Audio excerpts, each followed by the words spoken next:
Olá, amigos e colaboradores da TV Nova Luz e da Rádio Portal da Luz. Sejam todos muito bem-vindos a mais um estudo do livro A Gênese. Em decorrência de uma dificuldade eu estar presente, para realizar o nosso estudo ao vivo, como de costume, no momento que vocês estão assistindo, então nós resolvemos gravar um programa novo, ao invés de apresentar uma reprise. Então, este programa foi gravado e, com isso, não haverá possibilidade de nossa da apresentação de perguntas, comentários para nós debatermos. Mas, de qualquer forma, né, anotem todas as suas perguntas, todos os seus questionamentos, e aí no programa seguinte nós tentaremos abordar de acordo com a nossa capacidade de entendimento.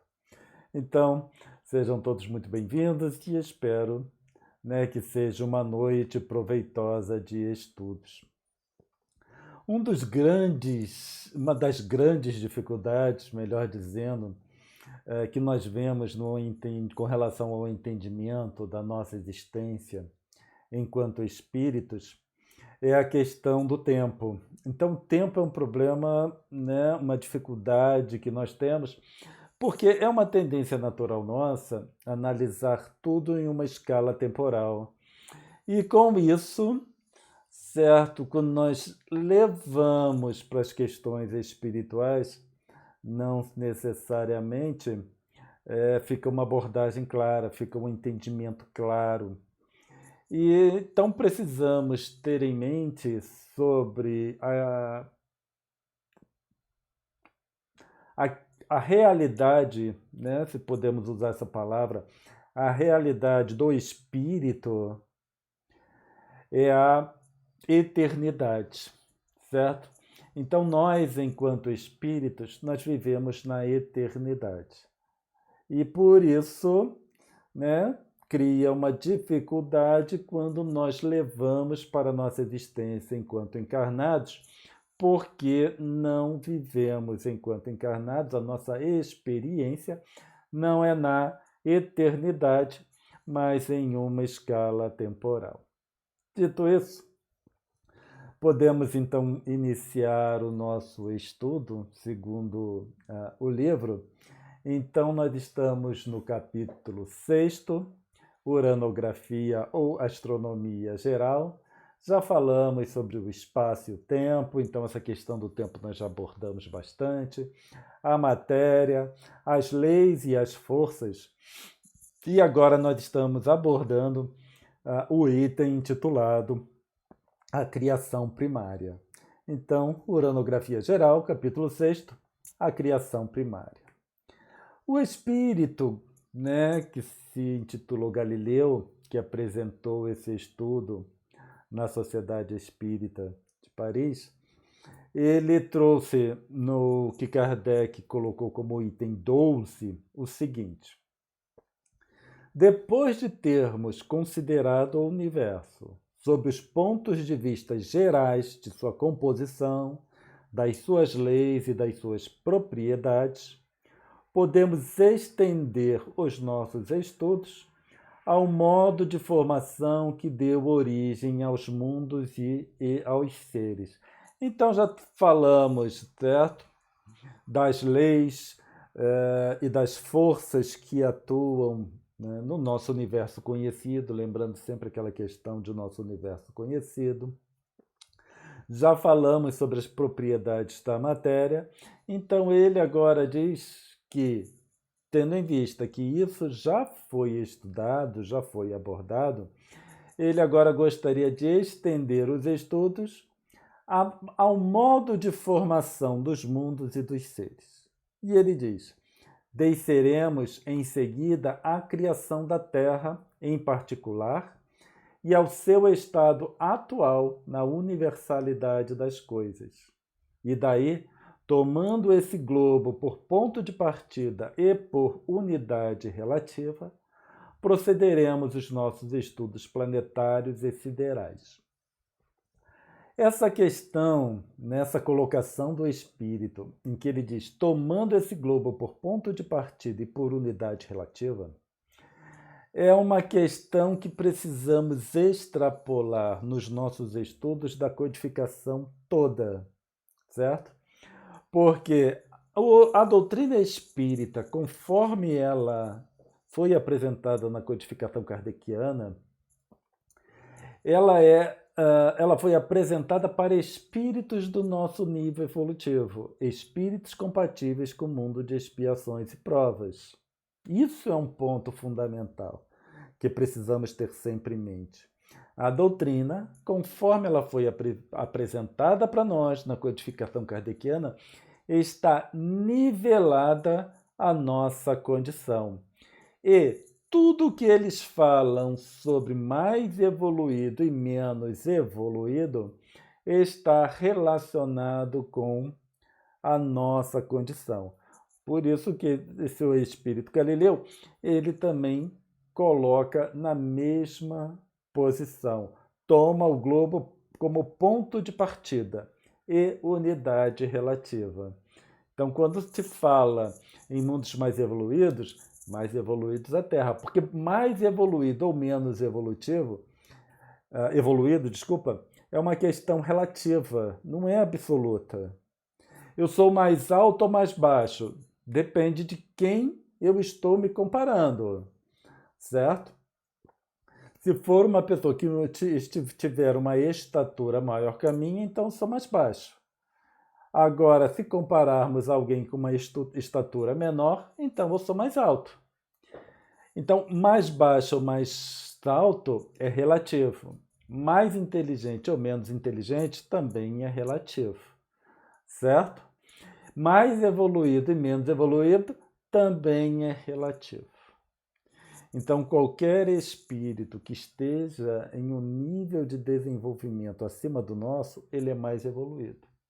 Agora, isso não significa se tratar de espíritos puros, por exemplo, ou espíritos muito evoluídos, espíritos da envergadura de Jesus, certo? Mas qualquer nível acima do nosso já é mais evoluído e abaixo é menos evoluído. Então, tudo que se fala, em geral, pela doutrina espírita, ele é baseado na nossa condição. E precisa ser assim para que possamos entender o que eles querem dizer, mesmo com as dificuldades inerentes. Porque se eles nivelarem para espíritos mais evoluídos, então o linguajar e as colocações não serão compreensíveis para nós. E se eles colocarem no nível também muito baixo, eles vão apresentar alguns conceitos que nós vamos ou iríamos ficar sem entender porque que eles estão falando aquilo para nós. Certo? E esse estudo, né, desse item que nós estamos estudando, também o espírito nivela para a nossa condição. E ele prossegue. Se bem compreendemos a relação, ou antes, a oposição entre eternidade e o tempo, se nos familiarizamos com a ideia de que o tempo não é mais do que uma medida relativa da sucessão das coisas transitórias, ao passo que a eternidade é essencialmente una, imóvel e permanente, insuscetível de qualquer medida. Do ponto de vista da duração, compreenderemos que para ela não há começo nem... Por que nós lemos, né? Nós lemos o texto inteiro, esse slide inteiro, e depois vamos trabalhar, né, as partes, para nós termos primeiro uma ideia do que o Espírito quer nos dizer. Então ele faz uma contraposição entre eternidade e tempo. Tempo, nós estamos acostumados. com conceito. Eternidade não. Nós falamos muito em eternidade, mas não somos muito familiarizados com o conceito. E por isso que ele começa, se bem compreendemos a relação, ou antes, a oposição entre a eternidade e o tempo. Então ele já coloca que é preciso entender bem e que ele inicia falando em uma relação, mas que ele substitui porque uma relação não seria uma colocação adequada. Então ele diz, ou antes, a oposição entre eternidade e o tempo. Então, eternidade e tempo são duas coisas que são opostas entre si. E aí ele começa dizendo, se nos familiarizamos com a ideia de que o tempo não é mais do que uma medida relativa da sucessão das coisas transitórias. Então, quando nós falamos em tempo, nós estamos falando em coisas transitórias, certo? Meu corpo físico, ele é transitório. Sendo transitório, está atrelado ao tempo, certo? Quando nós falamos no nosso planeta Terra, ele também é transitório. Embora, né, o meu corpo, nós estamos falando em décadas de existência, quando nós vamos para o universo, nós falamos em milhões de anos de existência. Porém, tem início e tem um fim. E por ter início e fim, ele é transitório. Sendo transitório, está atrelado ao tempo. Então, nosso planeta, ele está atrelado ao tempo. Meu corpo físico, nosso corpo físico, estão atrelados ao tempo. Não tem como, e por isso são transitórios. Ou uma coisa está relacionada à outra, né? É transitório, então está relacionado com o tempo. Ponto. E ele continua. Ao passo que a eternidade é essencialmente una. Então, a eternidade, quando nós falamos em eternidade, nós estamos falando em unidade. Já não é mais transitório.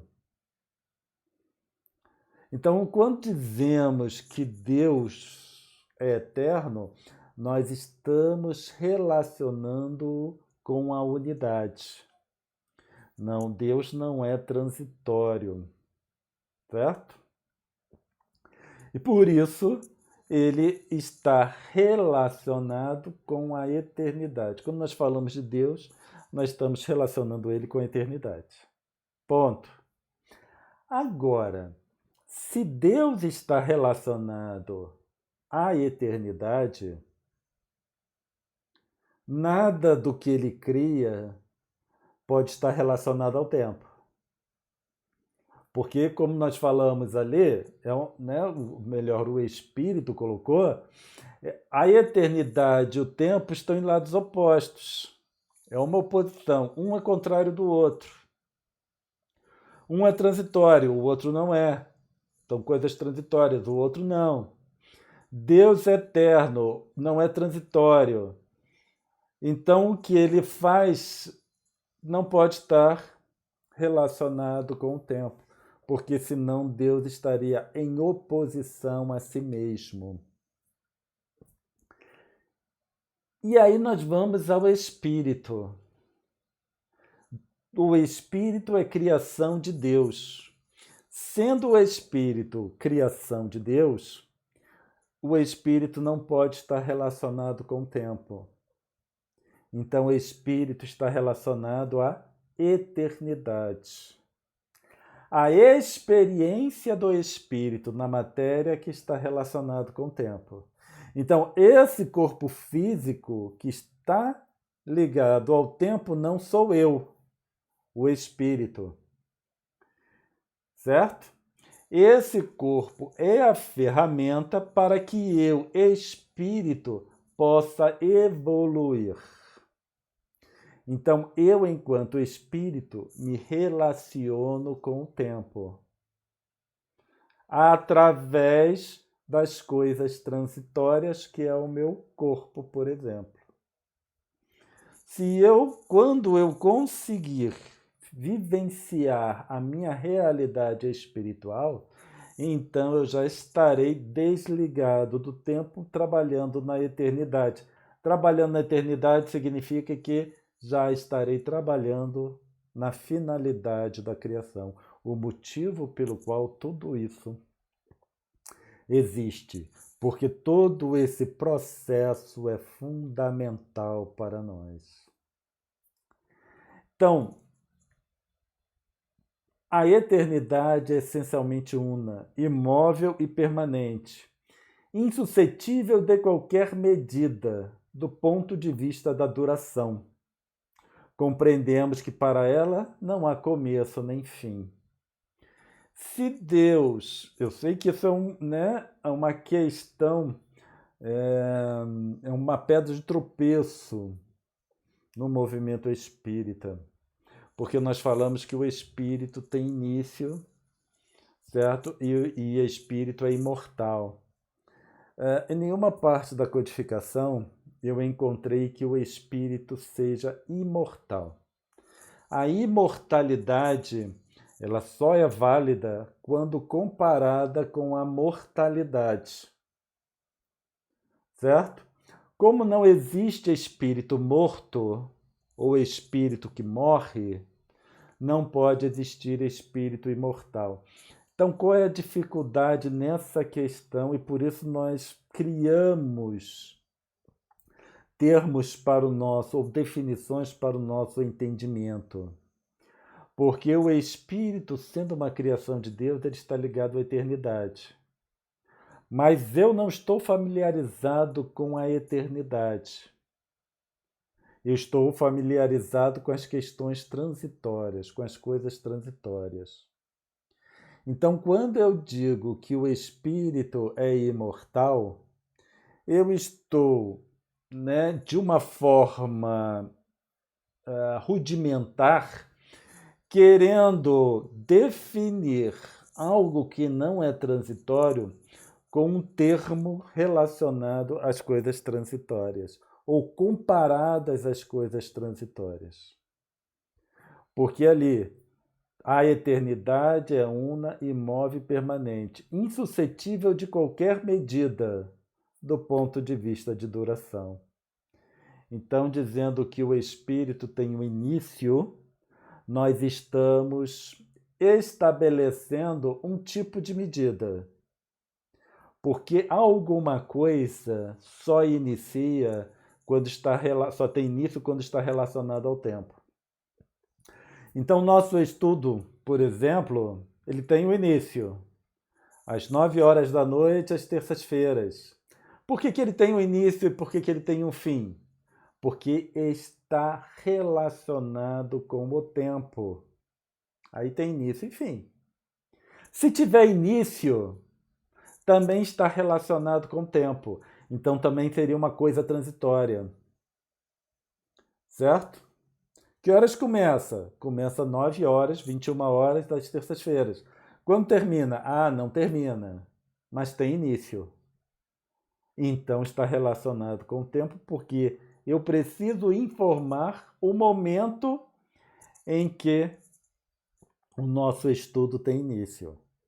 Se eu disser que eu tive início, eu enquanto espírito, eu estou dizendo que Deus me criou em determinado momento do tempo. Se eu coloco o tempo para Deus, eu estou dizendo que ele é transitório. Certo? Segundo aqui, os próprios conceitos da codificação. Então, não sendo Deus transitório, ele trabalha na eternidade. E a eternidade é uma, imóvel e permanente.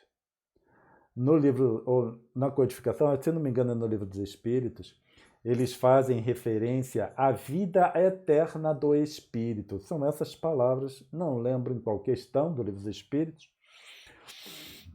mas eles usam esse termo, a vida eterna do Espírito, colocando que o Espírito Ele existe na eternidade, embora tenha sido criado. Certo? Ele foi criado por Deus, porque Deus é a causa primária de todas as coisas.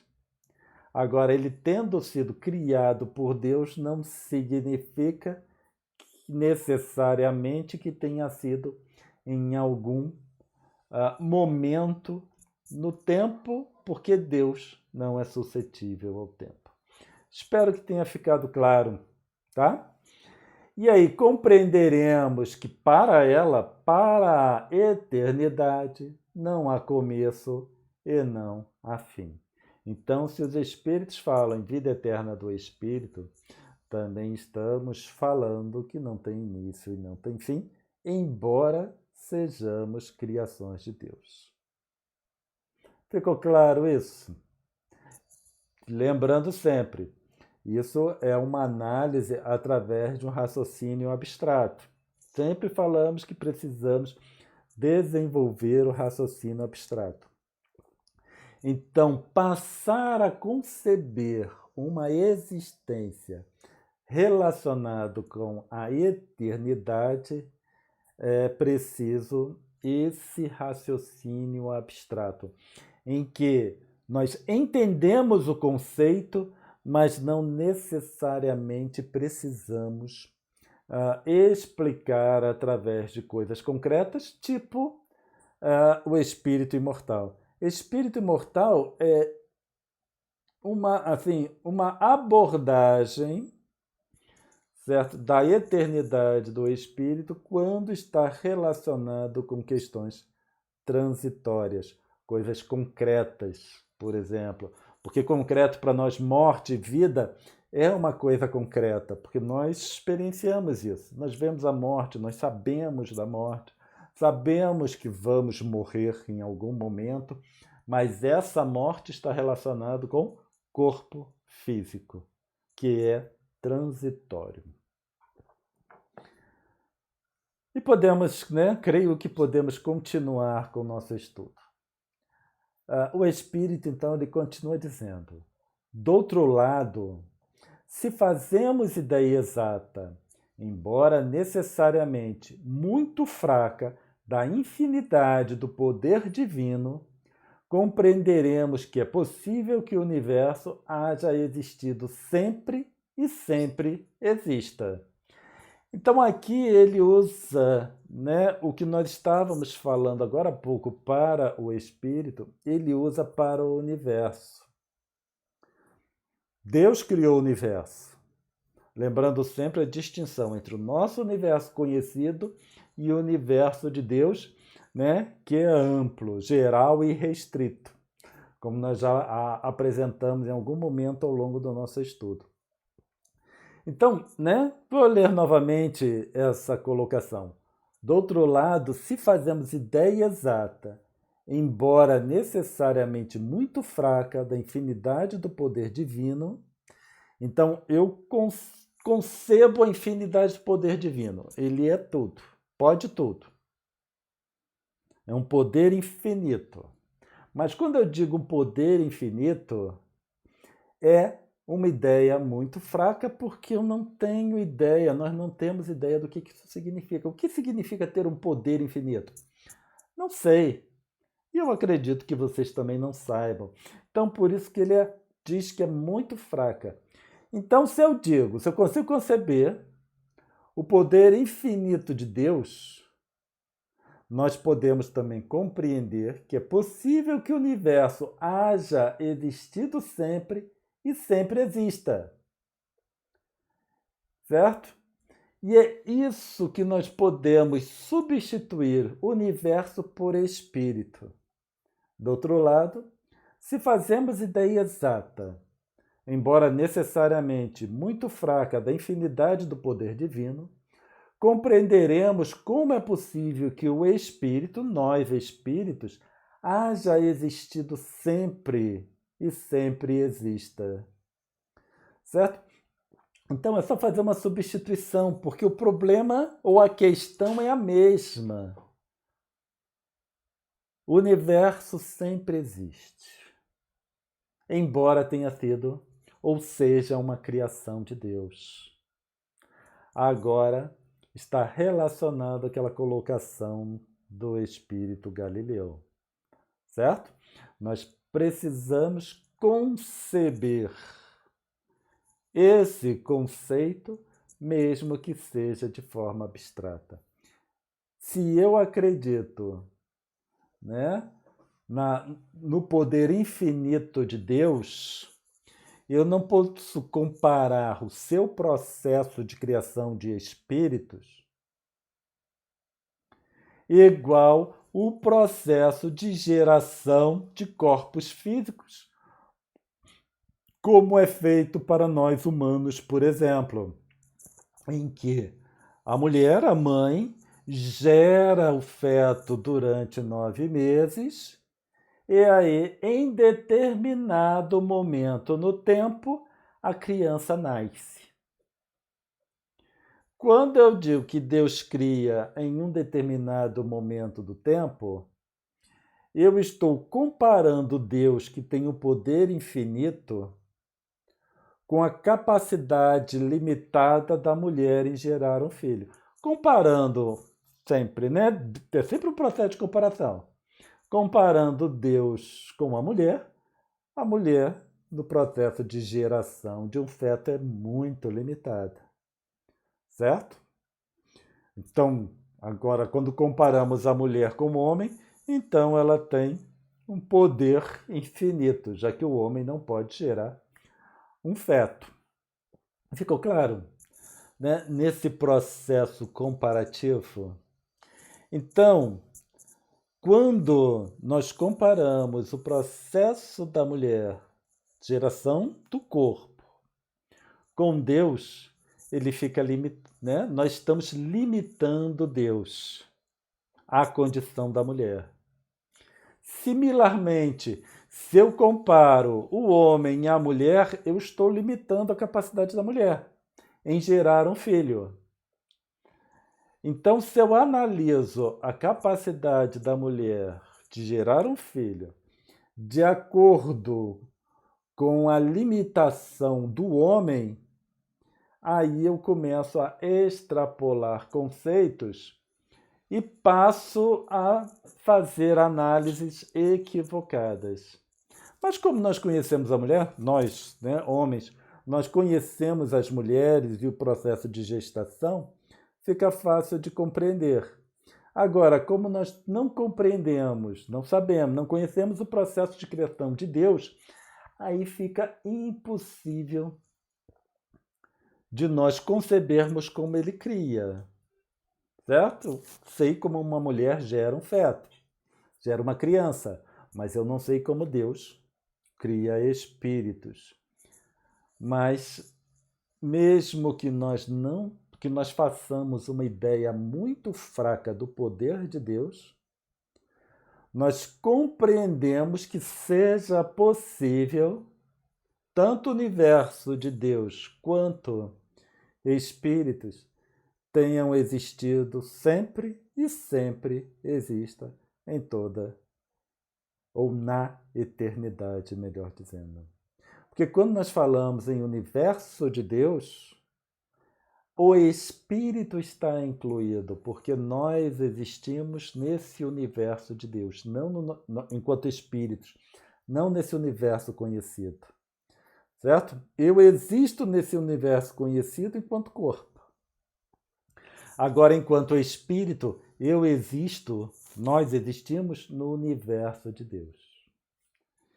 Então, desde que Deus existiu, suas perfeições eternas falaram. Antes que houvessem nascido os tempos, a eternidade incomensurável recebeu a palavra divina e fecundou o espaço eterno quanto ela, quanto a palavra divina. Claro que o termo palavra divina é uma colocação poética sobre o processo de criação de Deus, certo? Que faz, né, alguma alusão lá ao Velho Testamento, no livro Gênesis. mas é uma colocação poética. Então, antes que houvesse nascido os tempos, então antes dos tempos, Deus já existia na eternidade. E antes dos tempos, ele fecundou o espaço, eterno quanto ela. O que é fecundar o espaço? Criar espíritos, certo? Tão eterno quanto a palavra, ou melhor, tão eterno quanto a própria eternidade. Espero que tenha ficado claro, né, essa colocação e essa forma de concebermos o processo de criação. Porque o processo de criação não pode ou não deve ser entendido como um casal gerando filhos, certo? Que ele gera o primeiro filho, que vai ser o filho mais velho, depois gera o segundo, depois gera o terceiro, depois gera o quarto, né? E aí vai, ou para antes ou continua. Antigamente, né, os casais tinham muitos filhos. Mas só para nós fazermos uma, né, alusão ao número de espíritos existentes. Então, seria um após o outro. Quando eu digo que Deus cria um, dois, três na sequência, eu estou comparando esse infinito poder de Deus com o poder limitado de um casal em gerar filhos. Certo? E sempre que nós tentemos limitar Deus, nós estamos incorrendo em equívoco. Deus não pode ser limitado. Deus precisa ser analisado na sua mais ampla concepção daquilo que somos capazes. No item 15, nós temos o seguinte: o começo absoluto das coisas remonta, pois, a Deus. Então, o começo das coisas remonta a Deus e não ao tempo.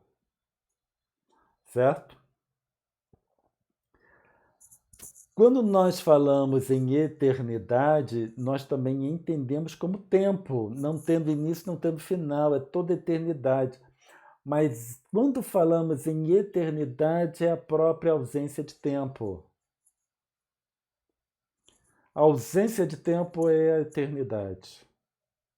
E aí, eu relaciono o começo das coisas, inclusive o meu começo, enquanto espírito, não ao momento no tempo ou momento na eternidade.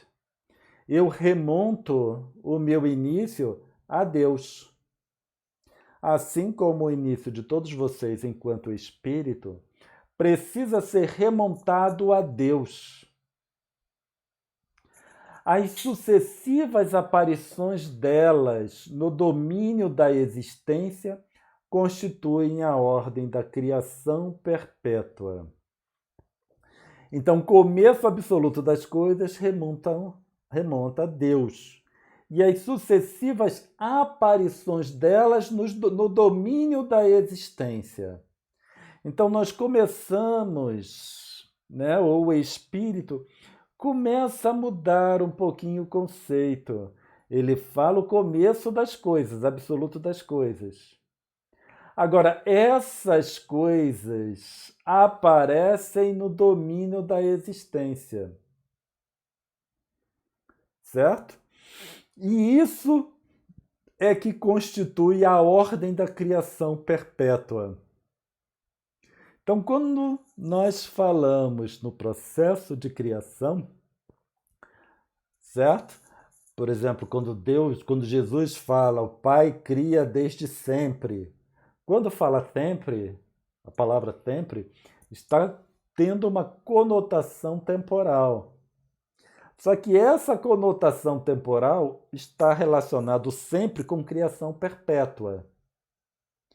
A criação perpétua está relacionado à aparição das coisas que possuem um começo absoluto, que é remontado a Deus no domínio da existência. Então, algo que teve um início que se remonta ao próprio Deus, começa a aparecer no domínio da existência. E esse aparecimento é que é considerado como a criação perpétua. Então não é a coisa por si. Por isso que ele falou, o começo absoluto das coisas remonta a Deus. Mas quando essas coisas aparecem no domínio da existência. E aí nós temos a criação perpétua. Espero, né, que tenha ficado claro. Isso é um conceito um pouco abstrato e precisamos, né, digerir esse conceito para que possamos interpretá-lo melhor, ter um melhor entendimento sobre essas questões. E o Espírito continua. Que mortal poderia dizer das magnificências desconhecidas e soberanamente veladas sob a noite das idades que se transbordaram nesses tempos antigos, em que nenhuma das maravilhas do universo atual existia.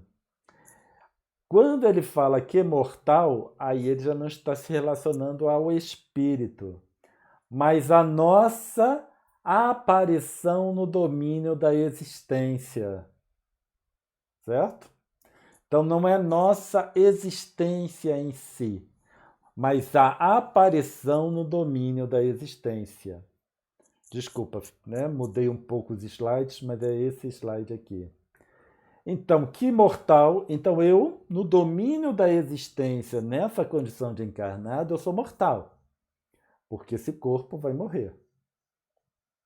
É a minha aparição no domínio da existência. Isso é mortal.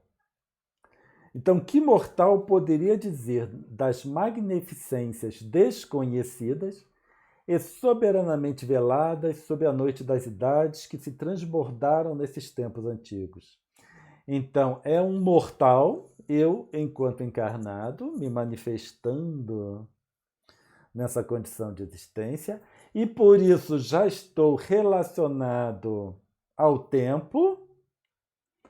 Então, me relacionando ao tempo, ele vem falar das magnificências desconhecidas sob a noite das idades, que se desdobram nestes tempos antigos, em que nenhuma das maravilhas do universo atual existia. Então, lá, desses tempos antigos, ele já está falando, certo? Do nosso universo conhecido, e por isso ele usa o termo universo atual. É esse universo atual. Então, que mortal nós, nessa expressão de existência, podemos falar sobre o que existia, né? Na noite das idades, dos tempos antigos, tempos que se foram, certo? Em que nenhuma das maravilhas do universo atual existia. Então, já está falando de outras expressões de tempo, certo? Outras condições de existência em que nós estamos separados dela, porque agora nós estamos nos expressando nesse mundo espaço-temporal.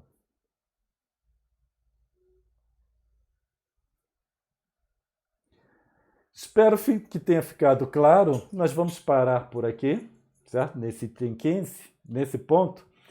E na próxima semana nós voltaremos, nós continuaremos na análise desse item 15. Porque já passa, né? Já temos 40 minutos de vídeo, então já tratamos muitas questões, certo?